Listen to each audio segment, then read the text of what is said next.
एक बात मैंने as a Marwari understood, don't depend on people who will earn for you and give you money. You have to do your effort yourself. आपको अंग्रेजी में कोई चीज़ बोलना है तो मुंह में दो पत्थर रखिए और आप उसको वही स्टाइल से, अंग्रेज के स्टाइल से बात करिए. इट इज विथ होल्डिंग, तो बराबर है, विथ होल्डिंग है ये. हम तो 47 में विकसित भारत होने वाला है. अभी हम भी डेवलपिंग है. तो डेवलपिंग रहने के कई फायदे हैं. 180 दिन से ज्यादा है एक ही कंट्री में. ओके. तो आप वहाँ के रेसिडेंट बन जाते हो. टैक्स में रेसिडेंट बन जाते हो. अच्छा. तो टैक्स एक्सपर्ट 3 प्रकार के होते हैं. ओके. एक तो डोमेस्टिक टैक्स एक्सपर्ट, करेक्ट. एक है डोमेस्टिक इंटरनेशनल टैक्स एक्सपर्ट. तो वो जब सेम इनकम पे डबल टैक्सेशन हो जाता है तो बिजनेसमैन त्रस्त हो जाता है. माइनॉरिटी पार्टनर में मेजॉरिटी पार्टनर दो गवर्नमेंट. बेवकूफ़ी का धंधा कोई नहीं करेगा. 30% टैक्स, 90% पेनल्टी, 120% टैक्स. और ये अकाउंट आपने डिस्क्लोज नहीं किए अपने रिटर्न में, शेड्यूल एफ में डिस्क्लोज करने जरूरी है. तो वो डिस्क्लोज नहीं किए, उसके लिए 5 लाख रुपए पेनल्टी. पहले हमने राइट दे दिया था चाइना को गलती से. हम नहीं दिया. अच्छा. हम बोले इनको बनाइए क्योंकि वो बहुत ज्यादा पॉपुलस कंट्री है. Okay. अब वो चाइना ही अपने लिए रोड़ा अटका रहा है. आज हमारे बीच a working professional for over 50 years, a dedicated individual who has been committed towards the growth of businesses, is an advisor, a consultant, and moreover, a international tax expert. Tilok चंद पूनम चंद जी ओसवाल, जिनको हम प्यार से टीपी ओसवाल कहते हैं. सर, स्वागत है आपका. Thank you very much Arpit for inviting me on your victory talk. It is indeed great pleasure for me to speak to you. Sir, आपके बारे में कुछ बताइए. सीए कैसे बने आप? राजस्थान के गांव से आप कैसे बॉम्बे आए? थोड़ा आपके लाइफ जर्नी के बारे में बताइए. सोशल सर्कल में लोग मुझे बोलते हैं तिलोक चंद जी ओसवाल. प्रोफेशनल सर्कल में TP Oswal. Correct. International circle में टीपीओ. अच्छा, टीपी ट्रांसफर प्राइसिंग और टीपी, मतलब आपके नाम में ट्रांसफर प्राइसिंग है. तो इस तरह से ये जर्नी चलती है. लेकिन जैसे ग्रेजुएशन किया मैंने शोलापुर से. Birth is from Rajasthan, Phalodi. अच्छा. उसके बाद में हम ग्रेजुएशन सोलापुर से किए. I miss my BCom final rank by 5 marks. Then I came to Bombay and did my CA. I missed my inter CA rank by 3 marks. And I ultimately got in final CA 42nd rank. Wow. So it is hard work thereafter. It is not that simple. I am a first graduate in my family. And I had no connections in Bombay. Okay. I started my career as junior partner in one of the firm.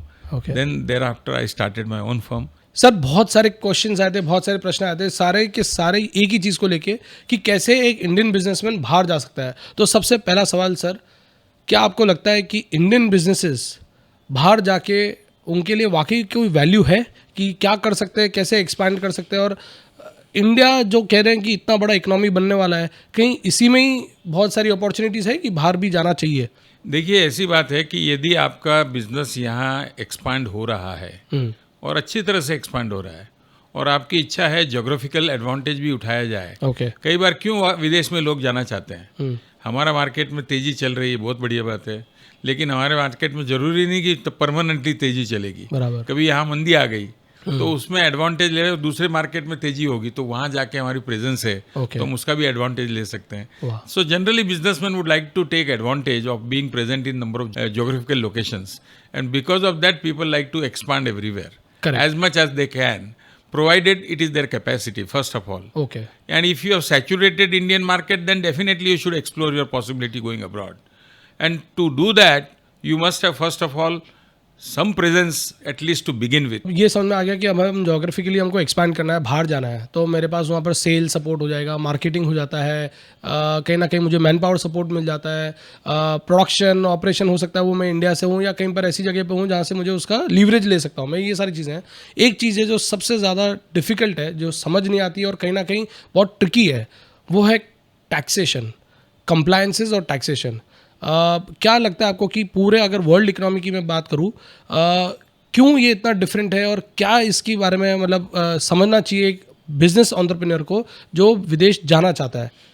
देखिए, taxation हर country का खुद का sovereign right है और वो कैसे लगाएगा ये कोई गारंटी नहीं है. फॉर एग्जांपल मैं 3-4 एग्जांपल देता हूँ. राइट.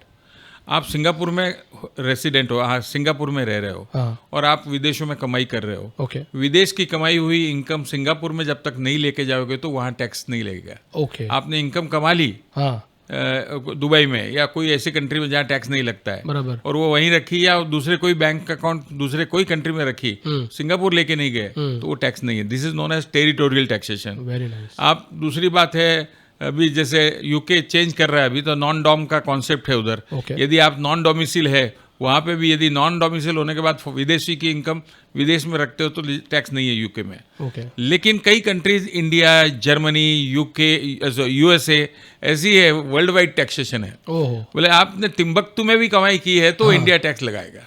ओहो आप उधर लाओ, इधर लाओ या नहीं लाओ, हमको कोई मतलब नहीं है। ओके आप वहीं रखते हो तो ही है, कोई प्रॉब्लम नहीं है, हम तो टैक्स लगाएंगे आपको। अच्छा तो कई बार ऐसा होता है कि दो कंट्री अपने अपने टैक्स लगाती है ओके वही इनकम पे, हाँ तो वो डबल टैक्स हो जाता है। करेक्ट तो वो जब इनकम सेम इनकम पे डबल टैक्सेशन हो जाता है तो बिजनेसमैन त्रस्त हो जाता है। ओके उसको लगता है चला मैं 100 रुपया कमा रहा हूँ, तो उसमें तो और टैक्स ले जा रहा समझो है। एक मान के चलिए दोनों कंट्री में टैक्स रेट 30% है। ओहो क्या हमारा तो 30% है ही, सबको ही मालूम है है। ही। सरचार्ज वगैरह मैं गिन नहीं रहा हूँ, बराबर है। सिंप्लीफिकेशन के पर्पज के लिए मैं सिर्फ सिंपल रेट दिखा रहा हूँ। बराबर तो ये मान के मत चलिए कि 30% हमारा रेट है, ज्यादा ही है वो तो, बहुत ज्यादा है। अभी बजट में अनलेस गवर्नमेंट चेंज क्या कर करेंगे दे मालूम नहीं है। तो बात अलग है। 30% टैक्स रेट हमारे इंडिया में लगता है, करेक्ट और समझो वही इनकम हमने यूएस में कमाई, वहां पे भी समझ के चलो मैं 30% के ब्रैकेट में हूँ। क्यों मैंने ब्रैकेट में हूँ इसलिए किया क्योंकि यूएस में ज़्यादा 45% टैक्स जा सकता है। ओके तो यदि मैंने यूएस में इनकम कमाई और वहाँ मैं 30% भर रहा हूँ और यहाँ पे भी वो इनकम पे 30% भरूंगा तो मेरा 60% तो दो गवर्नमेंट के बीच में चला जाता है। क्या इंसेंटिव है मुझे? माइनॉरिटी पार्टनर में, मेजॉरिटी पार्टनर दो गवर्नमेंट। इससे बड़ा बेवकूफ़ी का धंधा कोई नहीं करेगा। कोई नहीं करेगा। तो ऐसे सिचुएशन में हमको कुछ एक्सप्लोर करना चाहिए, सोचना चाहिए इसको कैसे कम किया जाए, और उसके तरीके हैं वो मैं बताता हूँ। बहुत बढ़िया। यहाँ से जब मैं विदेश जा रहा हूँ और मैं बिजनेस एक्सपांड करना चाह रहा हूँ, चाहे वो ब्राज़ील हो, चाहे साउथ अफ्रीका हो, चाहे वो ग्रीस हो, चाहे स्पेन हो, यूरोप, कोई भी कंट्री, ऑस्ट्रेलिया, न्यूजीलैंड, मुझे ऐसी कौन सी 5 चीज़ों को जिसका मुझे ख्याल रखना चाहिए? बहुत बढ़िया सवाल है, बहुत बढ़िया सवाल। सिंपल है, सपोज आप इंडिविजुअल है बराबर, और आप अपना बिजनेस एक्सपांड कर रहे हो, कंसल्टेंसी है, ये है, या आपके पास एम्प्लॉयज भी है लेकिन आप प्रोपराइटर हो, ओके, और आपका बिजनेस आप विदेशों में आदमियों को भेज के कर रहे हो। अच्छा, या तो आप खुद कर रहे हो, करेक्ट, जा रहे हो बार बार, हाँ। लेकिन कई बार एक आदमी सिंगुलर होता है तो हर जगह थोड़ी पहुंच सकता है, तो मैं आदमियों को भेज रहा हूँ, वाह, और मेरे आदमी वहाँ जाके माल खरीदते हैं, माल बेचते हैं, या माल प्रोक्योर करते हैं, चाइना से मंगवाया और अफ्रीका में बेचा, Correct. वहीं जाके, और थोड़े दिन वहाँ रह के आ जाते वापस इंडिया में, क्योंकि कई लोगों को लगता है कि भाई इतना ज़्यादा खर्चा मैं उधर क्यों करूँ, मैं वापस इंडिया आ जाऊँ। बराबर है, हाँ, वहाँ रहो, हाँ, ये सब, लेकिन मेरा प्रेजेंस उस कंट्री में काम धंधा करने के लिए, बिजनेस करने के लिए करेक्ट, 180 दिन से ज़्यादा है। 180 दिन से ज़्यादा है, ज़्यादा है एक ही कंट्री में, एक ही कंट्री में। ओके, तो आप वहाँ के रेसिडेंट बन जाते हो, टैक्स रेजिडेंट, टैक्स में रेसिडेंट बन जाते हो। अच्छा, ये 182 दिन से ज़्यादा है। हाँ, और आप यहाँ के भी टैक्स रेसिडेंट हो सकते हो 180 दिन के ऊपर हो तो। ओके, 180 दिन दो जगह है, और कई बार ये प्रॉब्लम आता है कि आप दो कंट्री में रेसिडेंट हो जाते हो। ओके, तो ये एक प्रॉब्लम, सबसे बड़ा मुद्दा है इंडिविजुअल के लिए ध्यान रखने का। ओ, दूसरा है, समझो हमें इंडिविजुअल, आप बोल रहे हो हेडे के इंडिविजुअल का, तो मैं कंपनी बनाता हूँ, राइट, और कंपनी बना के मैं मेरा धंधा करता हूँ। यदि मैं कंपनी बना के मेरा बिजनेस करता हूँ और मेरा बिजनेस का एक्सपेंशन करना है मुझे, तो ये प्रिंसिपल कंपनी के एम्प्लॉयज बाहर जाके काम कर रहे हैं, ओके, 180 दिन से ज़्यादा एक ही देश में। ओके, क्योंकि एक मार्केट है आज, जो दुबई मार्केट बहुत बढ़िया है, दुबई, और मैं यहाँ से माल खरीदता हूँ, दुबई में बैठे बैठे पूरे दुनिया में माल बेच रहा हूँ, बहुत बढ़िया है, गुड अपॉर्चुनिटी। लेकिन मुझे मेरा प्रेजेंस उधर 180 दिन चाहिए, ओके, कंपनी का नहीं, उसके एम्प्लॉइज का, वो डायरेक्टर भी जाएगा, हाँ, वो बात अलग है, हाँ, डायरेक्टर नहीं भी जाना तो जाके रहेगा तो सही। करेक्ट, तो 180 दिन से ज़्यादा यदि रह गया हाँ, तो कंपनी की परमानेंट एस्टेब्लिशमेंट हो जाती है। ओहो, और परमानेंट एस्टेब्लिशमेंट होने से, वो permanent establishment is akin to virtual presence. So virtual presence पे वो कंट्री टैक्स लगाने का अधिकार रखती है।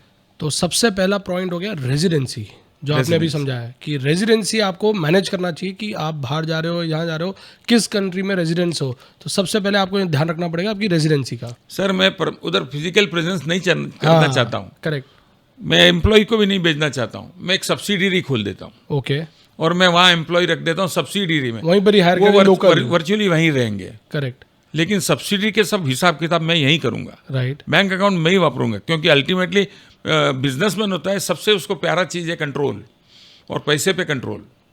पैसा कोई भी कमाए लेकिन कंट्रोल तो मेरा हाथ में कंट्रोल होना रहना चाहिए इधर। चाहिए। तो control means bank account, okay, payment disbursement मैं सब सिग्नेचर मैं ही करूँगा, हाँ, मैं किसी को अथॉरिटी नहीं दे रहा हूँ। ओके, कई बार और दूसरे भी ऐसे डिसीजन है वो मैं लेता हूँ यहाँ बैठे बैठे।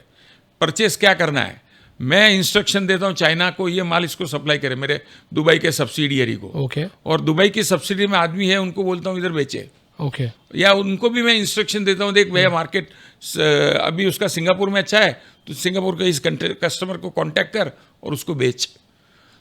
तो आप सोचिए, मैंने दो चीज़ें बताई आपको, एक तो मैं यहाँ बैठे बैठे बिजनेस के बैंक अकाउंट को कंट्रोल कर रहा हूँ, ओके, बैंकिंग ऑपरेशन को पूरा, दूसरा उसकी कमर्शियल एक्टिविटी पे कंट्रोल कर रहा हूँ, मैं ऑर्डर भी यहीं से दे रहा हूँ, मैं डायरेक्शन भी यहीं से दे रहा हूँ, तो इसको माल बेच। सही तो है। मैं क्या कर रहा हूँ, पूरा धंधा इंडिया में बैठे बैठे ही कर रहा हूँ। ओके। एक मैं सिंपल एग्जांपल, इससे कई गुना कॉम्प्लिकेटेड एग्जांपल हम दे सकते हैं, लेकिन हाँ। एक आम आदमियों के लिए Simple, कॉम्प्लिकेटेड हाँ। बनाना बेवकूफ़ी है, तो मैं सिंप्लीफाई कर रहा हूँ। हाँ, तो यदि मैं यहाँ बैठे बैठे पूरे दूसरे मेरे सब्सिडियरी कंपनी का धंधा यहाँ बैठे कर रहा हूँ, हाँ। तो मेरी सब्सिडियरी को इंडियन गवर्नमेंट बोलेगी हाँ। कि आपका पीओईएम इंडिया में है। पीओईएम का मतलब पोएम। सर हमने तो पोएम सुनी थी, आपको TP TP very big star, देखिए, सर ये सब हमने पोएम सुनी थी सर। मैंने भी पोएम ऐसे ही सुनी थी, लेकिन अभी ये क्या चीज है सर ये पोएम? गवर्नमेंट ने नई कॉन्सेप्ट लगा दी 2017 में। बोले विदेश की कंपनी यदि इंडियन कंपनी की सब्सिडियरी है या नहीं भी है, लेकिन वो कंट्रोल्ड इंडिया से हो रही है पूरी, हाँ, उसका मैनेजमेंट एंड कंट्रोल पूरा इंडिया से हो रहा है, तो उस कंपनी को हम पोएम मानेंगे। पोएम का मतलब है place of effective management in India, ओहो, place of effective management, POEM। My God, poem भी अभी यहाँ पर है। तो पोएम होने से क्या होगा, वो रेसिडेंट ऑफ इंडिया बन जाती है, अच्छा, और उस कंट्री की भी रेसिडेंट है, वहाँ पे भी टैक्स लगेगा। इंडिया में भी वो रेसिडेंट बन गई तो यहाँ पे भी टैक्स लगेगा, वर्ल्ड वाइड इनकम पे। जैसे हम लोग यहाँ पर अगर कोई भी सेटअप करते हैं, कोई बड़ा प्लांट लगाते हैं, तो बाहर से अगर मशीन्स लेते हैं, इंपोर्ट करते हैं, तो उसकी हमको एक कंसल्टेंसी फीस देनी पड़ती है। तो समझो वहाँ पर मैंने कंसल्टेंसी फीस दी, तो क्या उस पर भी टीडीएस वीडीएस लगेगा कि वो बाहर का भारी दिखे जाएगा? नहीं, जैसे आपके एक क्वेश्चन के दो पहलू है। ओके, मेरा बिजनेस इंडिया में है, हाँ, मेरी मैन्युफैक्चरिंग इंडिया में है, या मेरी कोई एक्टिविटी इंडिया में है, हाँ, हाँ, और मुझे कोई ग्लोबल एक्सपर्ट कंसल्टेंट चाहिए उसकी एडवाइस करने के लिए, करेक्ट, और मैं ग्लोबल एक्सपर्ट से कंसल्टेंसी ले रहा हूँ, राइट, और वो कंसल्टेंट अपने कंट्री में बैठ के ही एडवाइस दे रहा है। Okay, first aspect. Okay, second aspect, वो कंसल्टेंट इंडिया में आता है और वो प्रेजेंस रखता है, क्योंकि आपको फायदा उसका ज़्यादा है, वो अपने को अच्छी तरह से गाइडेंस कर सकता है। आपको जैसे शो करना है तो आप, हम दोनों एक जगह मिले तभी शो कर रहे हैं, करेक्ट, तो रिमोटली करना हो तो वो भी कैसे बात होगा? अलग है। हाँ, सो जब ये कंसल्टेंसी यहाँ आके करेगा हाँ, हाँ, तो उसको भी टैक्स लगेगा। अच्छा, तो यदि वो उसको हम पेमेंट करेंगे यहाँ से, हाँ, हाँ, तो उसका टैक्स काटना पड़ेगा। ओके, लेकिन हम यहाँ से कंसल्टेंसी ले रहे हैं विदेश से, और वो इंडिया में उसका यूज हो रहा है, हाँ, तो भी उसके टैक्सेशन की चांसेस है, उस पर Okay. टैक्स लगेगा। ओके, तो वो अपना section 9 of the income tax act है, उसमें तो बोलता है टैक्सेबल है, हाँ, हाँ, ये टेक्निकल फीस है, हाँ। टैक्स काटना चाहिए। ठीक है, तो बोलो, आप पूछोगे फिर टैक्स काटना चाहिए तो कोई रास्ता है क्या? हाँ, अब जब ऐसी कोई सिचुएशन आती है तो आपको सहारा लेना चाहिए डबल टैक्सेशन अवॉइडेंस एग्रीमेंट्स का, अच्छा। डबल टैक्सेशन ट्रीटी का। वो बाबा रे, ये डबल टैक्सेशन इंडिया ने 97 ट्रीटीज साइन करी हुई है, अच्छा, हर देश के साथ, हर देश के आधे वर्ल्ड के साथ, ओके, 192 कंट्री में से 97 कंट्रीज की। तो जब इनकम टैक्स एक्ट में उसकी कोई अपने को गुंजाइश नहीं लग रही है छूट छाट की, हाँ, हाँ, तो हम ट्रीटी देखेंगे, और जब जो ट्रीटी देखेंगे, और ट्रीटी में fees for technical services article कई ट्रीटीज में है, okay, fees for business income article कई ट्रीटीज में, सब ट्रीटी में है, और कई ट्रीटी में fees for technical services article नहीं भी है, हाँ, हाँ, और कई ट्रीटी में fees for technical services article बड़ा इंटरेस्टिंग ढंग से दिया हुआ है, विच इज Okay. टोटली विपरीत from the Indian tax authorities thinking. Okay, so ऐसे सिचुएशन में हमको वो ट्रीटी का एडवांटेज उठाना चाहिए, अच्छा, और वो ट्रीटी का एडवांटेज उठाने के लिए जिस आदमी को हम पेमेंट कर रहे हैं उसको कहिए दो चीज़ें हमको दीजिए, हाँ, हाँ, एक आप किस कंट्री के रेसिडेंट हो ये सर्टिफिकेट दीजिए आपके गवर्नमेंट से लेके। करेक्ट। आप टैक्स रेसिडेंट ऑफ यूएस हो हाँ। तो लिखा के लाइए गवर्नमेंट से, tax I am a tax resident of USA, TRC कहते हैं उसको, टैक्स रेजिडेंसी सर्टिफिकेट। और एक आप हमारे कंट्री में आपका परमानेंट एस्टेब्लिशमेंट नहीं है, अच्छा। इसका एक डिक्लेरेशन दे दीजिए। हमारे कंट्री ने उसको फॉर्म डिक्लेयर किया है, form 10F। Form 10F। 10F declare करके उस पर सिग्नेचर करके दे दीजिए, या इलेक्ट्रॉनिकली फाइल कर दीजिए, आजकल नई सिस्टम ये हो गई। ओके। तो फिर मैं आपका टैक्स नहीं काटूंगा। ओके, अगर वो ट्रीटी का एडवांटेज ले सकता हूँ। ट्रीटी एडवांटेज लेता है, बराबर है। लेकिन कई ट्रीटीज तो हमारे इनकम टैक्स एक्ट के जैसे ही है। ओके। जर्मन की ट्रीटी इंडिया के साथ, हाँ। उसमें अब कोई गुंजाइश नहीं है वो प्रोफेशनल पेमेंट करने अच्छा। वाला हो। और कई ऐसी ट्रीटीज है। जर्मनी से तो सबसे ज्यादा अपनी मशीनें आती है, सबसे ज्यादा अगर टेक्नोलॉजी आप देखें जर्मनी वाले कंपनी की वर्ल्ड ओवर सब्सिडीज होती है, वो अपनी बिजनेस करना हो तो इंग्लैंड से भेजेगा माल। अच्छा। वो आपका माल भेजना हो तो फ्रांस से भेजेगा, ओके। बेल्जियम से भेजेगा, नीदरलैंड से भेजेगा, यूएस से भेजेगा, ओके। सिंगापुर से भेजेगा। तो TRC उस कंट्री की मिल जाएगी। हाँ, No उसकी fee सब्सिडी होगी तो certificate मिलेगी। लेंगे। सब्सिडी का प्रेजेंस उधर होगा तो TRC तो उसको मिलेगी। बराबर है। और उसने माल जर्मनी से खरीद के अपने को भेजा, तो वो तो हमारे को तो पेमेंट जर्मनी नहीं सिंगापुर करना है। हाँ। तो सिंगापुर ट्रीटी में वो देखिए प्रोविजन क्या है? बेनिफिशियल है। ओके। एडवांटेज लेना या नहीं लेना ये अपना काम है। ओके। अभी आपने एडवांटेज नहीं लिया और पेमेंट कर दिया ओके। पूरा, और टैक्स काट के भर दिया गवर्नमेंट हाँ। को, तो क्या प्रॉब्लम आएगा कि आपका कॉम्पिटिटर सेम बिजनेस कर रहा है हाँ। और उसने इसका एडवांटेज लिए और टैक्स नहीं काटा, करेक्ट। तो आपकी कॉस्ट बढ़ गई, उसकी कॉस्ट घट गई, तो आपका कॉम्पिटिटिवनेस कम हो गया। एग्जाम्पल मैं बताता हूँ आपको, ये Tata consultancy services software import करती थी। राइट। सॉफ्टवेयर का धंधा है, सॉफ्टवेयर धंधे करने के लिए सॉफ्टवेयर इंटीग्रेशन करने के लिए इंपोर्ट भी करना पड़ता है। राइट। या फॉर एग्जांपल हम ऑफिस का सॉफ्टवेयर वापरते हैं, ओके। हम भी सॉफ्टवेयर खरीदते हैं। या तो खरीदो या फिर इंपोर्ट करो। इंपोर्ट। जब सॉफ्टवेयर हम इंपोर्ट कर रहे हैं तो software import government of India बोलती है इसका पेमेंट रॉयल्टी है, ये अच्छा। This payment is royalty and you have to deduct tax at source. Okay. लेकिन ये मामला जब डिस्कशन में आया तो हमने एग्जामिन किया, हमने देखा इंडिया का ट्रीटी कई कंट्री में ऐसा है उसमें वो रॉयल्टी नहीं बनती है। ओके। और यदि आप रॉयल्टी करा के उसको टैक्स लगाओगे तो उस दूसरी कंट्री उसको टैक्स को क्रेडिट नहीं देती है, तो दूसरी कंट्री बोले आप भी टैक्स भरो, हमको क्या लेना देना। बेंगलोर की सॉफ्टवेयर कंपनीज थी, उन्होंने टैक्स काटा हर चीज में, ओके। उन्होंने सफर किया। हाँ। अभी वो फॉरेनर तो बोलता है हम टैक्स नहीं भरेंगे, आप ही भरो, आप ही करो। आपका उस समय 20% टैक्स था, आप ग्रॉसअप करके 25 भरो। अच्छा। और यहाँ एक कंपनी बम्बई की है, वो टैक्स भर ही नहीं रही है, हाँ। क्योंकि वो बोलती है टैक्सेबल ही नहीं है, क्योंकि उसने सही इंटरप्रिटेशन किया, तो उसमें फायदा हुआ। फायदा हो गया, उन्होंने ट्रीटी का फायदा नहीं लेके तो आप देखिए टैक्स दो कॉस्ट कम हो गया। कंपनीज एक ही जैसा धंधा कर रही है, एक 25% ज्यादा पेमेंट कर रहा है और दूसरा कम कर रहा है, फायदा है। किसको फायदा होता है? समझ गया। सर आपने अभी बताया 25% टैक्स काट दिया और उसने नहीं काटा, मतलब ये समझ नहीं आया सर, हम लोग यहाँ पर जो TDS काटते हैं क्या ये वो चीज़ है? ये क्या है? ये वही चीज़ है। देखिए गवर्नमेंट ऑफ इंडिया ये विश्वास रखती है सब टैक्स पेयर चोर है, अच्छा। और देयरफॉर वो भागने के पहले यहाँ से टैक्स काट लो, ओके।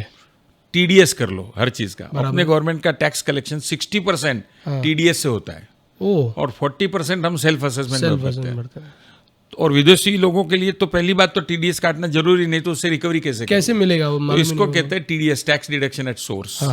ये अंडर इनकम टैक्स एक्ट है, ओके। उसके स्पेसिफिक चैप्टर 17। बराबर। लेकिन इसको ही विदेशी भाषा में विथहोल्डिंग टैक्स कहते हैं। Oh my God, withholding tax. When you are making payment to somebody abroad, you must withhold the tax if it is required, if it is applicable, and that is nothing but मतलब TDS. वो बाहर जाके क्या पता return file करे ना करे, उसकी इनकम होगी, टैक्स भरेगा नहीं भरेगा, एटलीस्ट चलो पहले ही आप भर दो। आपको TDS तो करना ही है। TDS को इंग्लिश में बोलेंगे, वो अमेरिकन वाले बोलेंगे सर इट इज विथहोल्डिंग। आपको अंग्रेजी में कोई चीज़ बोलना है तो मुंह में 2 पत्थर रखिए और आप उसको वही स्टाइल से, अंग्रेज के स्टाइल से बात करिए, इट इज विथहोल्डिंग, तो बराबर है, विथहोल्डिंग है ये। आज हम लोग एग्जाम्पल लेते हैं दुबई में मैं गया, वहाँ पर बिजनेस बना रहा हूँ, तो वहाँ पर भी मैंने कोई कंसल्टेंसी सर्विस ली होगी, तो सर वहाँ पर भी विथहोल्डिंग टैक्स लगेगा? नहीं, यदि आपने बिजनेस दुबई में किया और आप रेसिडेंट इंडियन ही हो, समझो मैं वहाँ के सब्सिडी की बात नहीं कर रहा हूँ, वो आऊँगा बाद में, और आप पेमेंट उस बिजनेस के लिए कर रहे हो, करेक्ट, दुबई के बिजनेस के लिए, तो अपने सेक्शन 9 में ही एग्जम्पशन है। अच्छा, आप इनकम अक्रूइंग आउटसाइड इंडिया पे यदि कोई टैक्स पेमेंट सर्विसेज ली है तो उस पर टैक्स काटने की जरूरत नहीं। वाह, ओके। तो विदहोल्डिंग टैक्स उधर नहीं लगेगा? नहीं, इंडिया में नहीं लगेगा। इंडिया में नहीं लगेगा? वहाँ विदहोल्डिंग टैक्स है ही नहीं, पहली बात तो। दुबई में भी नहीं है, तो वो दुबई विदहोल्डिंग करती नहीं है, आपको भी करना नहीं है, तो आपका बचाव हो जाता है, सेफ है। लेकिन क्या होता है कि यदि वो मैंने जैसे पहले बताया था, उस कंसल्टेंट की सर्विस में इंडिया में यूज कर रहा हूँ, okay, for the purpose of earning income, okay, then I have to withhold. समझिए। If I am using the consultant for my activities abroad, okay, then there is no withholding. हाँ, very good. आपका charter accountant जो उसको certificate देता है, हाँ, उसको certificate में लिखना पड़ेगा ये क्यों विथहोल्डिंग क्यों नहीं है, उसको रीजन देना पड़ेगा, उसको तो reason आप देना रेमिटेंस दे सकते हो आप। फॉर्म 15B में 15 में, उसको डिटेल देना पड़ेगा। Okay. वो अच्छी तरह से भरवाना, नहीं तो फिर बाद में स्क्रूटिनी का झमेला होगा। राइट।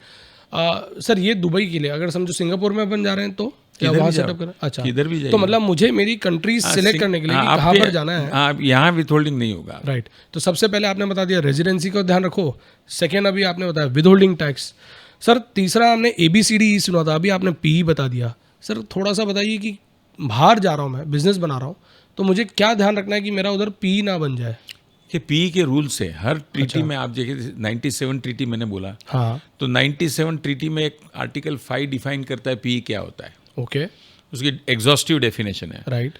यदि आपने fix place of business create कर दिया अब्रॉड में, PE बन गया। अभी सुप्रीम कोर्ट ऑफ इंडिया ने तो 3 दिन का प्रेजेंस भी PE मान लिया, जबकि ट्रीटी OECD और UN 2 ट्रीटीज है वर्ल्ड मॉडल वर्ल्ड के। ओके, वो क्या चीज़ है मैं बताता हूँ आपको। ओके। वो दोनों ट्रीटीज के सर मॉडल क्या में बताया आपने, वापस बोलिए ये? OECD। सर ABCD सुना था हमने, अभी ये OECD क्या है? OECD ये है कि एक वर्ल्ड में एक ऑर्गेनाइजेशन है, हाँ, जो डेवलप्ड कंट्री उसके मेंबर्स है। डेवलप्ड कंट्री, 34 कंट्री मेंबर है। अच्छा, क्लब है उनका? हाँ, क्लब है। ओके, तो उसका पूरा फॉर्म है organisation for economic development and cooperation, वाह, OECD, नॉट ABCD। सो ये ऑर्गेनाइजेशन सिर्फ एक विश्वास रखती है, यदि हमारे मेंबर सब डेवलप्ड है तो मैं एक को पेमेंट करता हूँ, दूसरे मेंबर को, एक कंट्री का मेंबर दूसरे कंट्री के मेंबर को पेमेंट करता है, दोनों का पेट भरा हुआ है, डेवलप्ड है, तो इसके लिए टैक्स नहीं काटेगा। हाँ, टैक्स नहीं काटेगा? नहीं कटेगा, वो रेसिडेंट कंट्री ही टैक्स काटेगी, भरेगी। अच्छा, अच्छा, ओके। जैसे हम दोनों UK के और फ्रांस के मेंबर है, लेट्स अज्यूम आप UK के हो, बड़ी कंट्री है, हाँ, हम छोटे कंट्री फ्रांस के, है, समझे, हाँ, और आपको मुझे पेमेंट करना है, अच्छा, तो फ्रांस या से मुझे UK आपको पेमेंट करना है, तो उसमें वो मैं पेमेंट ऐसे ही कर सकता हूँ, टैक्स काटने की जरूरत वो नहीं। मेरे पास रेजिडेंट कंट्री की प्राय नहीं काटने की जरूरत अच्छा, नहीं। अच्छा, और यदि वो मुझे पेमेंट आपने किया तो मेरी कंट्री उस पर टैक्स लगाएगी, ओके, आपके कंट्री को उसका कोई नहीं मिलेगा। ओके, ये हुआ पेट भरे हुए लोगों का प्रिंसिपल।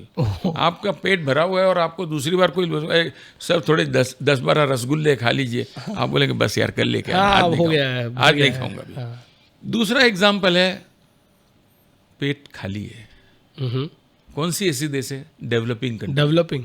हम तो 47 में विकसित भारत होने वाला है, हाँ, अभी हम भी डेवलपिंग है। अपन डेवलपिंग है अभी? डेवलपिंग है। अच्छा, तो डेवलपिंग रहने के कई फायदे हैं, ओके, भले ही हो या नहीं हो बात अलग है, बट फायदे ऐसा है कि भाई इकोनॉमिक बेनिफिट मिलता है, सबकी नज़र आपके ऊपर क़यामत की नज़र देखते हैं अच्छी तरह से। अच्छा, डेवलपिंग कंट्रीज वालों ने भी एक अपना क्लब बना के रखा है, ओके, उसमें डेवलप कंट्री वाले भी मेंबर है। अच्छा, हाँ, 192 कंट्रीज मेंबर है।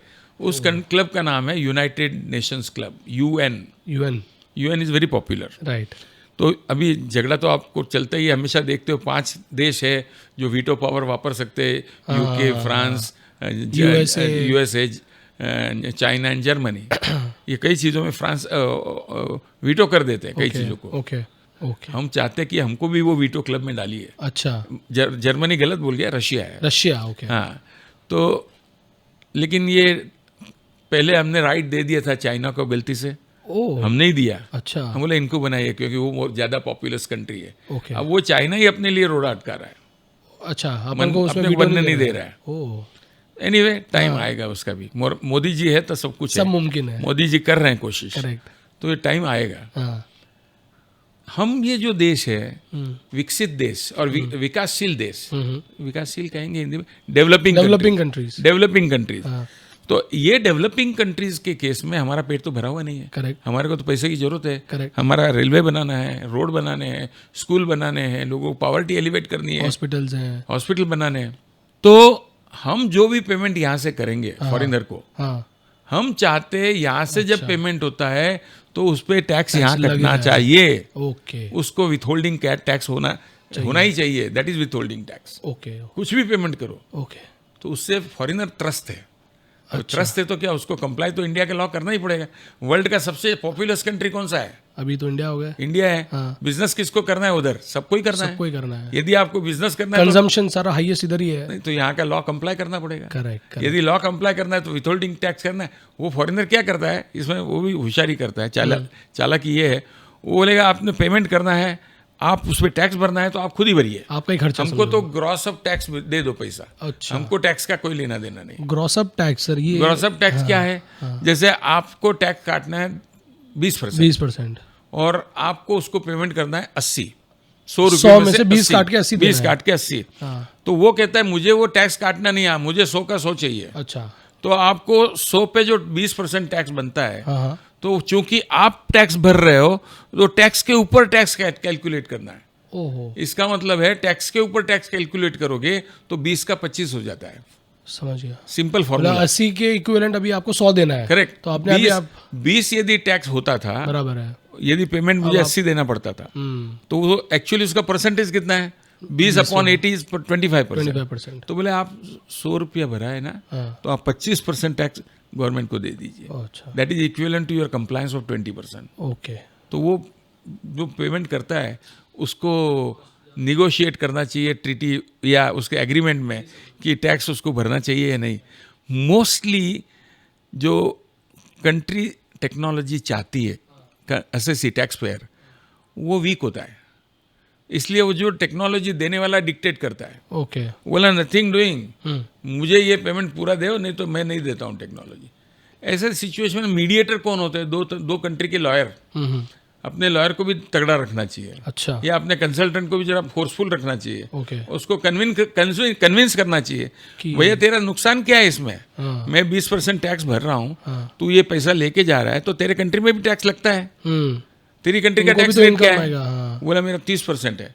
तो तू ये 100 रुपया लेके जाएगा, 30% उधर टैक्स भरेगा, 20% जो मैं यहाँ काट रहा हूँ तो तेरे को क्रेडिट मिल जाएगा उधर। वाह। तो 10% ही भरना है तेरे को। अच्छा। तो तेरे पॉकेट में से 10 से ज्यादा 30 से ज्यादा जा नहीं रहा है। अच्छा। लेकिन ये मेरा तू टैक्स अलग से भरवा रहा है गवर्नमेंट को, हाँ। तो ये मेरा नुकसान है, वो मेरे cost of running business is going up.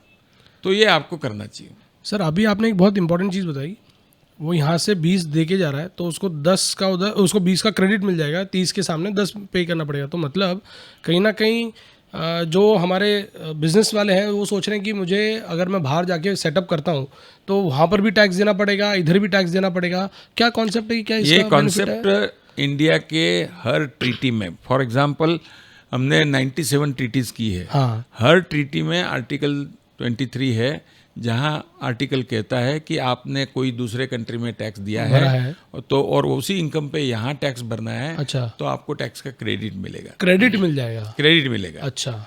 उसमें कई कैलकुलेशन में कई बार ऐसे होता है कि यहाँ आपकी वो इनकम टैक्सेबल ही नहीं है, तो क्रेडिट क्या होगा? क्यों लोगे? आपका एग्जम्प्टेड है इनकम, अच्छा। कैसे लोगे? तो नहीं मिलेगा। वो सब प्रैक्टिकल प्रॉब्लम है। हम आज के तारीख में प्रैक्टिकल कॉम्प्लिकेशन नहीं कर रहे हैं। समझ गया। पहले हम समझदार लोगों को चीजें क्या है, एक एनेबलिंग कर रहे हैं कि भाई बिजनेस कैसे करना है। बाद में देखेंगे उनके प्रॉब्लम कैसे सॉल्व करना है। करेक्ट। सर वो आपने अभी जस्ट पोएम की बात बोली, तो हमारे जो प्रोड्यूसर साहब है रामानुज जी, वो थोड़े क्रिएटिव किस्म के आदमी है, तो उन्होंने एक आपके लिए पोएम बना के भेज दी। TP TP is a very big star, how I wonder what you are, up about the world so high, always smiling and because like a star. Because sir ये पोएम उनको समझ में आई। अब सर पोएम आपने जो बताई, ये चौथी एक चीज़ इंपॉर्टेंट पोएम है सर, ये क्या चीज़ है जरा वापस आपको ये बताना जैसे पड़ेगा मैंने हमको। कहा कि आप यदि विदेश में धंधा कर रहे हो अपनी सब्सिडरी खोल के, और सब्सिडरी बिजनेस कर रही है विदेश में, हाँ, लेकिन वो कंट्रोल आप इधर बैठे बैठे कर रहे हो। करेक्ट। उस कंपनी का बिजनेस आपने एम्प्लॉयज तो भेज दिए, हाँ। एम्प्लॉयज को कोई अथॉरिटी नहीं है बैंक अकाउंट खोलने की, एम्प्लॉयज को खरीदनी बेचने की भी अथॉरिटी नहीं है। आपने वो तो सिंबॉलिक कस्टमर रिलेशनशिप आदमी करके बना के भेज दिए, लेकिन वो कस्टमर माल कहाँ से खरीदेगा वो मैं यहाँ बैठे बैठे ही ऑर्डर दूंगा। ओके माल किसको बेचेगा, मैं ही एम्प्लॉय को डायरेक्शन दूंगा, इसको माल बेच।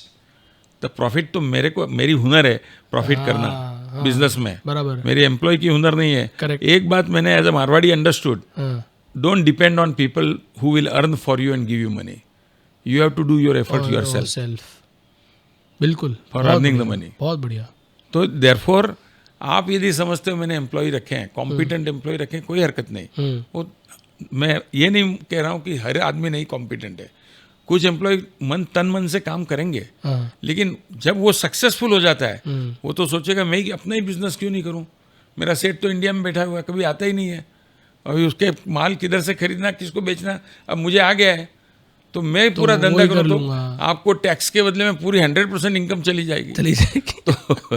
तो ऐसे सिचुएशन में मैं बिजनेस सीक्रेट नहीं बताने के लिए मैं पूरे बिजनेस का कंट्रोल और मैनेजमेंट मेरे हाथ में रखता हूँ इधर बराबर है। इंडिया में। करेक्ट इंडिया में मैंने 4-5 आदमी लगा दिए जो परचेसिंग के एक्सपर्ट है, सेलिंग का एक्सपर्ट है, विदेशों का मार्केट सब समझता है, सो विदेशों में एजेंट्स किसके थ्रू माल शिप करना है किसको नहीं करना है वो सब आता है उसको। तो आपने 2 चीजें बीच में मैंने बोली कि मेरा कंट्रोल एंड मैनेजमेंट इंडिया में है, राइट तो प्लेस ऑफ इफेक्टिव मैनेजमेंट का मतलब है place where I have control and management of the business carried out abroad. Okay यदि place of effective management is in India, then control and management is situated in India, Right. Then place of effective management is said to be in India. अच्छा यदि place of effective management India में है तो income tax act कहता है company की residency India में है। ओह पहले तो ये रूल नहीं था 17 के पहले, Okay. ये रूल 17 में लेके आए, ओह अच्छा उसके कारण आपका विदेश का बिजनेस इंडिया का रेसिडेंट हो गया, इंडिया में टैक्सेबल हो गया तो बिजनेस। कहीं ना कहीं फिर जो हम सेटअप करना चाह रहे हैं बाहर, हमको ये इंश्योर करना पड़ेगा कि कहीं ना कहीं पोएम नहीं लग जाए, मेरा फिजिकल कंट्रोल आउटसाइड इंडिया होना चाहिए। यदि हमारा फिजिकल कंट्रोल इंडिया में है तो मैं कहूँगा आप एक्सपेंशन की तब तक मत सोचिए जब तक आपके पास घर का कोई कॉम्पिटेंट सदस्य रेडी है वहाँ जाके रहने के लिए, वाह। वहाँ से कंट्रोल करे, भले ही फिर आपको उसको डायरेक्शन फोन पे देना है तो बात अलग है, बट आज का जमाने में वो टेलेक्स और ये नहीं है। इंटरनेट पे धंधा मत करिए, फिजिकली जाके काम करिए। मैंने कमाया बाहर, बैंक अकाउंट बाहर, इन्वेस्टमेंट बाहर हो गया, क्या मालूम पड़ेगा कि इधर है कि नहीं है, मतलब इंडिया में कैसे मालूम पड़ेगा कि वहाँ पर ही कमा रहा हूँ, वहीं रख रहा हूँ और इन्वेस्टमेंट भी कर रहा हूँ मैं फॉर एग्जांपल। इसमें एक प्रिजम्पशन आपने करना जरूरी है। हाँ हाँ मैं रेसिडेंट इंडिया का हूँ, ओके मैं यदि नॉन रेसिडेंट तो मैं सब कुछ कर सकता हूँ, अच्छा मैं इंडिया का रेसिडेंट हूँ राइट और मैं ये बाहर धंधा कर रहा हूँ ओके और मुझे अपॉर्चुनिटी है अच्छी और मुझे इनकम भी है। मैंने सोचा कि चलो ये इनकम आ ही रही है तो इंडिया में लेके जाऊंगा तो वहाँ टैक्स भरना पड़ेगा, 30% उस पर सरचार्ज लगेगा, एजुकेशन सेस लगेगा, 35 हो जाएगा। उससे अच्छा है कि मैं यहाँ बैंक अकाउंट खोल के पैसा यहीं रखूँ, रख दूँ, किसी को मालूम नहीं पड़ेगा। करेक्ट। विदेश के गवर्नमेंट को तो चिंता ही नहीं है, हाँ, छोटा मोटा इनकम है, शायद दुबई जैसे में तो जगह भी टैक्स भी और नहीं इंडियन गवर्नमेंट को पता ही नहीं चलेगा। हाँ, ये सिस्टम हुआ करता था, ओह ये वर्ल्ड ऑर्डर था, वर्ल्ड ऐसे ही करता था। हाँ। और इसमें चार्ट अकाउंटेंट का कोई रोल नहीं था, ये बैंकर, इंटरनेशनल बैंकर आते थे अच्छा और वो बिजनेसमैन को मिलते थे, वेल्दी बिजनेसमैन, हाँ। भैया तुमको ये आइडिया देते हैं, आप ऐसा अकाउंट खोल दीजिए, उसमें पैसा रखिए, वो बैंकर है, हमारे बैंक में हम आपका खाता खोल देंगे। अच्छा वो लोगों ने बेचारे कर दिए ओपन अनजाने में खोल दिया, खाता कर दिया, रिजर्व बैंक ऑफ इंडिया की परमिशन ली नहीं। एक ध्यान रखिए, हाँ हाँ गवर्नमेंट ऑफ इंडिया ने एक रेगुलेशन अभी तक अबॉलिश नहीं किया totally, foreign exchange management act.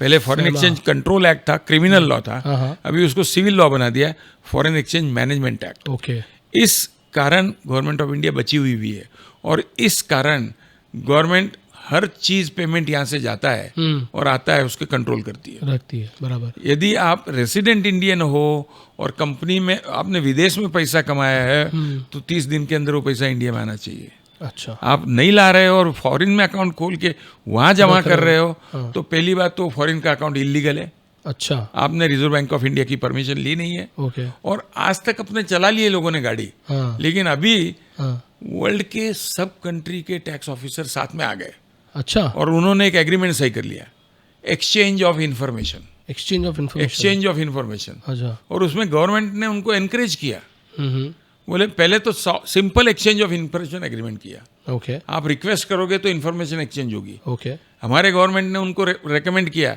Y request करो, it should be automatic. Shared. जब भी उसने खाता खोला हाँ। उसकी इन्फॉर्मेशन हमारे देश को आना चाहिए। माय वो गॉड। बैंक को देना कंपलसरी है, हाँ नई बैंक देगी तो उस गवर्नमेंट ने उस बैंक को बैन करना है। तो वेरी गुड। अभी ये गवर्नमेंट, ये इंडिया का इनिशिएटिव है ओके और वैसे ब्लैक मनी कंट्रोल करने के लिए सही इनिशिएटिव है। Very nice. ब्लैक मनी इसलिए कह रहा हूँ कि यदि विदेश में कमा के इनकम, इंडियन रेसिडेंट होते हुए विदेश में कमा के इनकम विदेश में ही रख रहे हो और इंडिया को नहीं डिस्क्लोज कर रहे हो तो इनकम ब्लैक ही हो गई वो, वाइट नहीं, टैक्स नहीं भरा, ब्लैक ही नहीं, टैक्स नहीं भरा। तो इसके लिए गवर्नमेंट ऑफ इंडिया चाहती है कि उस पर वो पैसा इंडिया में आवे। ओके। और ऐसे ब्लैक मनी के अकाउंट यदि आपने खोले और वहाँ यदि वो बैंक अकाउंट से आपने शेयर्स लिए, करेक्ट। प्रॉपर्टी ली या कोई म्यूचुअल फंड लिया, इंश्योरेंस पॉलिसी ली, ओके तो वो जो भी इंस्टीट्यूशन है, एजेंसी जिन्होंने आपको इंश्योरेंस दिया, बैंक अकाउंट खोला, म्यूचुअल फंड लिया या शेयर्स लिए, ब्रोकर, ओके सबको वो इन्फॉर्मेशन गवर्नमेंट ऑफ इंडिया को देनी है। अच्छा सबको वो इन्फॉर्मेशन रिस्पेक्टिव अपने गवर्नमेंट को देनी है और वो गवर्नमेंट अपने गवर्नमेंट को देगी। अच्छा। और अपने गवर्नमेंट पे जैसे आएगी वो अपने टैक्स ऑफिसर को देगा। अच्छा। जैसे ही हमारे टैक्स ऑफिसर को ये इन्फॉर्मेशन आ जाएगी तो इमीडिएटली आपको नोटिस इश्यू करेगा, section 10 of black money act. और ब्लैक मनी है। मैं ये इनकम आपकी इसमें इस साल में टैक्स क्यों नहीं करूं, भले ही वो इनकम आपने 1992 में बना के रखी थी। इनकम टैक्स ऑफिसर को आज पता चला, वो बोले कि आज की आपकी इनकम है, उस पर आप टैक्स भरिए 120%, 30% टैक्स और 90% पेनल्टी, 120% टैक्स। और ये अकाउंट आपने डिस्क्लोज नहीं किए अपने रिटर्न में, शेड्यूल एफ में डिस्क्लोज करने जरूरी है, तो वो डिस्क्लोज नहीं किए, उसके लिए 5 लाख रुपए पेनल्टी। वो खर्चे हुए हैं उधर वो कमाने के लिए इनकम, उस पर वो तो खर्चे आपने, वो टैक्स तो ग्रॉस पे लगेगा, वाह। तो आप you will go out of pocket. तो इसके लिए यहाँ तो दहशत मची हुई है। अभी गवर्नमेंट ऑफ इंडिया ने कुछ एक एमनेस्टी दी थी 2015 में। आओ रिपोर्ट करो ले जाओ। नहीं, कई कंट्रीज ने बहुत बढ़िया एमनेस्टी दी है। अच्छा। और इतना कलेक्शन किया है इसका ब्लैक मनी के ऊपर टैक्स का। Indonesia is best example. Okay. Government of India की एमनेस्टी में नरेंद्र मोदी जी आए थे, सबसे पहला एजेंडा यही सेट किया उन्होंने, जेठमलानी के रिट पिटीशन के कारण हम ब्लैक मनी की लॉ लेके आएंगे, उस पर हम 3 महीने की एमनेस्टी देते हैं। आपको देखो वॉलंटरीली डिस्क्लोज करना है, वॉलंटरी कंप्लायंस करना है, नहीं करोगे तो मरोगे। हम क्या करें, आज के तारीख में लोगों को प्रोसिक्यूशन हो रहा है, पेनल्टी लग रही है, करोड़ों में डिमांड खड़ी हो रही है। Oh my God. Individual family member. ओह, तो सोचिए। तो सर ये पनामा पेपर लीक्स के बाद तो बहुत कुछ ही ऐसा। हाँ, तो अभी कितने पेपर लीक हुए हैं सर। अभी बिजनेस कर रहे हैं हम तो एक आप सर आपने अभी जस्ट बताया था कि हमको ये ध्यान रखना पड़ेगा, कुछ प्राइसिंग क्या बता रहे थे कि क्या प्राइसिंग करना पड़ेगा, कोई रेगुलेशन है जिसको हमको ध्यान रखना पड़ेगा जब आप इंडिया में हो और बाहर बिजनेस कर रहे हो, उसको क्या कहते हैं सर वो? देखिए, यहाँ ये आपने इनडायरेक्टली सही सवाल पूछा है। इसको कहते हैं ट्रांसफर प्राइसिंग। Transfer pricing. जब हम बिजनेस यहाँ कर रहे हैं, हाँ। हमने एक सब्सिडरी खोली है विदेश में, करेक्ट, और यहाँ से माल अपने सब्सिडरी को बेच रहे हैं, हाँ। तो अपने को आर्म्स लेंथ प्राइस पे बेचना होता है। Arms length price. सर ये भी 2 पत्थर रख के बोलना पड़ेगा। आर्म को लेंथ करिए और यहाँ इतना डिस्टेंस रखिए और वो प्राइस करिए। इसका मतलब क्या है, यदि आप अपने दोस्त यारी दोस्तों के साथ या रिलेटिव के साथ रहते हो, कंधे पे कंधा मिला के चलते हो, सही है, उसके हाथ पे कंधा रखते हो, वो आर्म्स लेंथ नहीं हुआ। लेकिन अभी मेरे को बिजनेस आपके साथ करना है, मेरा कोई रिलेशनशिप नहीं, सिर्फ आप ये शो कर रहे हो, इसके लिए आप मेरे को मिल रहे हो, और तो मेरे को आपको कुछ पेमेंट करना है, बराबर है। तो वो पेमेंट थर्ड पार्टी को पेमेंट है, तो आर्म्स लेंथ ही होगा। मेरा कोई आपके कंधे पे हाथ रख के थोड़ी करना है। मतलब इंडिपेंडेंस जैसा कुछ है। A transaction entered into by 2 third parties not connected with each other is known as arm's length. Arm's length. Arm's length. And that transaction is known as, and the pricing of that transaction is known as arm's length price. तो मतलब आपको इसी price पे ही काम करना है। जैसे इसका सिंपल एग्जांपल है, मैं इंडियन कंपनी हूँ, मैं कोई थर्ड पार्टी को माल बेच रहा हूँ, उसका प्राइस है पर यूनिट 1000 रुपीज। मेरी सब्सिडियरी है दुबई में, मैं उसको वही माल बेच रहा हूँ, उसको भी मुझे 1000 रुपीज लगना चाहिए। अच्छा, अभी वो मैं उसमें 1000 में थोड़ा बहुत डिस्काउंट दे सकता हूँ, बराबर है। फॉर एग्जांपल मैं थर्ड पार्टी को माल बेचने के लिए मेरे को एडवर्टाइजमेंट करनी पड़ती है, कमीशन देना पड़ता है, उसमें से डूबत हो सकती है, उसका कुछ मेरा गुड्स भी वेयर हाउस करना पड़ता है। लेकिन ये सब मेरे सब्सिडरी के साथ नहीं होगा, डूबेगा नहीं पैसा, एडवर्टाइजमेंट करने की जरूरत नहीं, तो उसको थोड़ा मार्जिन देना पड़ेगा, बराबर, तभी वो धंधा कर पाएगा। करेक्ट, तो इसके लिए मुझे थोड़ा डिस्काउंट तो अलाउड है, that margin of safety is allowed है, हाँ, and therefore that will be known as arms length price. अच्छा, आपको बिजनेस आर्म्स लेंथ प्राइस हर प्रकार के ट्रांजैक्शन पे लागू होता है, okay, sale, purchase, services, lease, interest, guarantee, सब कुछ पे ट्रांसफर प्राइसिंग आर्म्स लेंथ होना चाहिए। ओ, तो कोई भी इनकम का सोर्स है उस पर आर्म्स लेंथ इनकम और एक्सपेंसेस, एक्सपेंस भी आर्म्स लेंथ पे लगना ही चाहिए। सर, बॉलीवुड मूवीज में हमने देखा है कि हम बाहर हैं और कुछ गड़बड़ हो जाती है कुछ हमसे, तो हम फटाक से भाग जाते हैं एम्बेसी में और वो बचा लेती है हमको, मतलब कि इंडियन सिटीजन है तो हमको कोई ना कोई हेल्प मिल सकती है। सर, यहाँ पर जैसे इंडिया में हमने देखा है टैक्स मतलब हमेशा कुछ ना कुछ डिस्प्यूट होता ही है, मतलब कुछ ना कुछ लिटिगेशन होता ही वो होता है। समझो आज हमारे एपिसोड देखने के बाद आपने जो हमको समझाया, इतना सिखाया, और हमारे यहाँ से बिजनेसेस अब बाहर जाने लगे। मोदी जी का सपना सच हो जाएगा कि पूरी, मतलब कह रहे हैं ना कि इंडियंस हर जगह जा जाके अब बिजनेस करेंगे, ग्रो करेंगे। आज जैसे बाहर की कंट्रीज हैं वैसे हम लोग भी शायद ग्रो करेंगे। सर, यहाँ पर अगर टैक्स डिस्प्यूट हो जाए, स्पेशली ऐसी ऐसी कंट्रीज़ में जो कि एकदम खूंखार है, जो आपने कहा कि 192 कंट्रीज़ है उसमें से 97 के साथ है, बाकी जो बच गई वो, और भी कहीं जहाँ पर कुछ डिस्प्यूट चल रहा हो, जैसे कि आपने देखा है अयोध्या में रामलला आए थे तो एक आइलैंड को डुबोना था, तो इस बार मालदीव्स का नंबर आ गया, एक फ़ोटोग्राफ क्या शूट हुई और ये सब हो गया। कहीं ना कहीं सर ऐसी जगह पे अगर कुछ टैक्स डिस्प्यूट हो जाता है तो सर उसमें क्या करना चाहिए बिजनेसमैन को? आप छोटी मोटी कंट्री क्यों, ये डिस्प्यूट खड़ा करने वाले बड़ी कंट्रियाँ ही है। अच्छा, हाँ, जिनका पेट भरा हुआ है, हाँ, जिनका पेट भरा हुआ है, हाँ, हाँ, वो भी ओहो, और उसका डिस्प्यूट करने में हम लोग माहिर है, हमारे इंडिया में भी होता है। अच्छा, और हम लोग सबसे ज़्यादा लिटिगेंट है, अपना रेवेन्यू ऑफिसर। अब जैसे मैं एग्जांपल आपको एक सिंपल फॉरेनर की बात करता हूँ, और वही रिवर्स में भी लागू होता है। हाँ, अभी एक जर्मन कंपनी यहाँ बिजनेस करने आई, सर्विसेज दी गुजरात गवर्नमेंट के कंपनियों को, ओके, और उन्होंने पेमेंट लिया यहाँ से सर्विसेज के लिए, हाँ, और गवर्नमेंट कंपनियों ने बोला ये पेमेंट हम आपको कर रहे हैं, वो रॉयल्टी है या टैक्स, इस पे टैक्स कटना चाहिए। बराबर, जो आपने DTAA में बताया था कि वो रॉयल्टी है, FTS है, वो बाद में करेंगे, फीस फॉर टेक्निकल सर्विसेज है, तो इस पे टैक्स कटना चाहिए, बराबर, और वो टैक्स उन्होंने काट लिया, ओके, 20%। वो ओके, मरता क्या नहीं करता, जर्मन कंपनी बड़ी थी, बोले ले लिया, लेकिन बोला ये गलत है, ये आप जो टैक्स काट रहे हो गलत है, और इसको नहीं कटना चाहिए हमारे हिसाब से। ये जर्मन बोलता है, जर्मन बोला कि देखिए हमारी ट्रीटी है आपके साथ, ट्रीटी हमने 1958 में सही की है आपके साथ, उस समय आप डेवलपिंग कंट्री थे, हम पूरे डेवलप कंट्री थे, करेक्ट, और आपको टेक्नोलॉजी की जरूरत थी और हम वो प्रोवाइड कर सकते थे, राइट। तो आपने कहा कि यदि ये बात करेक्ट है आपकी, और ये बात ध्यान में रखते हुए आपने ट्रीटी सही की हमारे साथ, और कहा कि ऐसे पेमेंट जाएंगे आपको तो हम टैक्स नहीं काटेंगे, ओके, ये होते हुए भी आप टैक्स काट रहे हो, ये तो गलत है। वो गलत, बोला गलत विलत कुछ नहीं, आप अपील करते रहो। अच्छा, इंडियन टैक्स पेयर उसकी अपीलें कर रहा है, फाइल कर रहा है, कितनी अपीलें खड़ी होगी। आपको 78 का पेमेंट 1986 में इकट्ठा होके 40 करोड़ टैक्स लाइबिलिटी खड़ी होके उन्होंने रिकवर कर ली।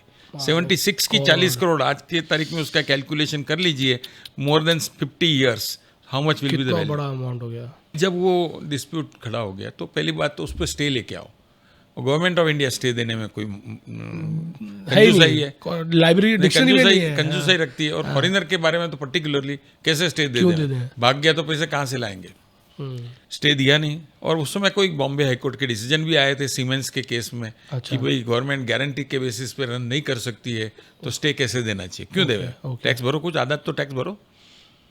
तो फिर ये केस हमारे पास क्लाइंट लेके आया, जर्मन क्लाइंट, तो हमने देखा कि ये तो साला सरासर अन्याय है, अब टैक्स तो नहीं लगना चाहिए, लेकिन और टैक्स नहीं लगना चाहिए तो स्टे तो दे देना चाहिए, तो स्टे भी नहीं दिया। बड़े बड़े धुरंधर लॉयर्स इसमें लगे हुए थे, वो बोले स्टे नहीं मिल सकता है, ट्रीटी के अंडर में सॉल्व करें। डोमेस्टिक में इनकम टैक्स एक्ट में तो अपने को पता है CIT appeal, tribunal, high court, supreme court, और उस जमाने में 85-86 में कम से कम 30 से 40 साल लगते थे सुप्रीम कोर्ट का डिस्प्यूट खलास करने के लिए तक। लुक, आपके जर्मन इंडिया के टैक्स ट्रीटी में आर्टिकल 16 है जो कहता है म्यूचुअल एग्रीमेंट प्रोसीजर, MAP, और आज का आर्टिकल नंबर उसका 26 है नए ट्रीटीज में, उस समय 16 था, जर्मन ट्रीटी और छोटा। तो वो ट्रीटी में मैंने बोला देखिए आप पढ़िए, यदि एक कंट्री का टैक्स पेयर दूसरे कंट्री में जाके बिजनेस कर रहा है और वहाँ भी डिस्प्यूट खड़ा होता है, तो वो अपने कॉम्पिटेंट अथॉरिटी को कहेगा कि ये डिस्प्यूट रिजॉल्व करवाओ, अच्छा। हमको हेल्प करिए आप, ओके। और उसका फर्ज बनता है हाँ। Under the treaty to help the taxpayer. जो एक्चुअली जो आप बोल रहे थे कि आपको डेवलपिंग थे, हम आपको हेल्प कर रहे थे टेक्नोलॉजी में, तो ये कहीं ना कहीं ये इमोशन एसेंस इसमें आता है। वो इमोशन हमने यूज किया। हाँ, अच्छा अच्छा। तो वो हमने एक्चुअली स्पीकिंग उस समय तो ट्रीटी में ऐसा कुछ लिखा हुआ नहीं है। हाँ। जब हमने ये डिस्प्यूट खड़ा किया, हाँ। और डिस्प्यूट खड़ा करने के लिए म्यूचुअल एग्रीमेंट प्रोसीजर अडॉप्ट करवाने के लिए Correct. आपको उस कॉम्पिटेंट अथॉरिटी को मिलना पड़ता है उस कंट्री के, ओ, और उसमें पिटिशन करो हाँ। और उसको बोलो हमको हेल्प they करिए। will, अच्छा। वो बोला हम नहीं हेल्प करेंगे तो आपको कौन करेगा। इतना कोऑपरेटिव एटीट्यूड हमने देखा, तो हमने उनको पूछा सर आपका ये रीजन क्या है, ये ऐसी ट्रीटी आपने सही की। तो उन्होंने मुझे बताया कि कि ये ट्रीटी इस तरह से बनी है। इसका तो सब्सटेंस ये है। तब हमने उसको बोला सर आप एक रेफरेंस इंडिया को करिए और उसमें लिख दीजिए स्टे भी ग्रांट करिए। Very good. उन्होंने इमीडिएटली टेलेक्स, उस जमाने में तो टेलेक्स होता था, ओके। और ये कम्युनिकेशन एक्सटर्नल अफेयर्स मिनिस्ट्री करती है, फिनांस नहीं। ओ, और वहाँ की एक्सटर्नल अफेयर्स मिनिस्ट्री हमारे एक्सटर्नल अफेयर्स मिनिस्ट्री को कहा ये हमारे कंट्री का टैक्स पेयर है, आपके यहाँ बिजनेस कर रहा है, यहाँ टैक्स डिस्प्यूट खड़ा हुआ है, इतने करोड़ का टैक्स लायबिलिटी है, टैक्स ऑफिसर उसको स्टे नहीं दे रहा है, तो इसको स्टे दिलाइए और ये डिस्प्यूट MAP में रिजॉल्व करवाइए, आप अपने कॉम्पिटेंट अथॉरिटी को कहिए।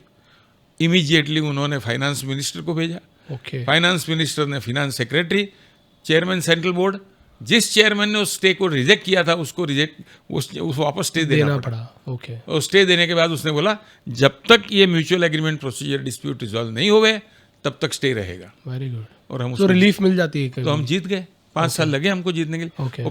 तो सेम अगर यहाँ से हम बाहर जा रहे हैं, वैसे ही विपरीत, जैसे हमने दूसरा एग्जाम्पल देता हूँ। हाँ। हमारे एक बेंगलोर की कंपनी का डिस्प्यूट जापान में हुआ। ओके।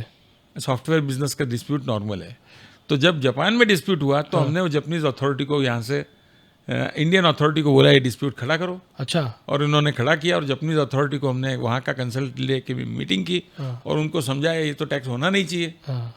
वो बोलते हैं होना तो नहीं चाहिए, लेकिन आपकी कंट्री भी हमारे पेमेंट को टैक्स काट रही है, ये रिस्पेक्टिव म्यूचुअल एग्रीमेंट है, म्यूचुअल डिस्प्यूट है, अच्छा। तो वो बंद करेगी तो हम भी बंद कर देंगे। ओह। तो हमने कॉम्पिटेंट अथॉरिटी को बोला देखिए ये मैटर से रिजॉल्व करवाइए आपस में, और अल्टीमेटली मैटर रिजॉल्व हुआ।